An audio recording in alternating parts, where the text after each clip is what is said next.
ఆదివారం గుడికెళ్ళే తీరిక లేదంటావు, ఆ రోజు అన్ని పనులు చేయ పూనుకుంటావు.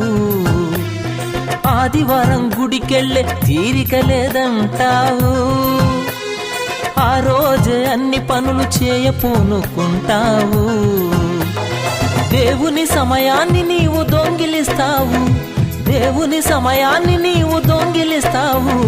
దైవ కార్యాలను అశ్రద్ధ చేస్తావు. నీ పనులను దేవుడు స్థిరపరచకపోతే ఏం చేస్తావు?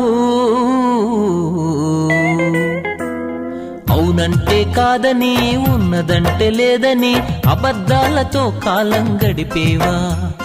రమ్మంటే రానని, ఏమీ చేయలేనని సాకులతో తప్పించుకు తిరిగేవా?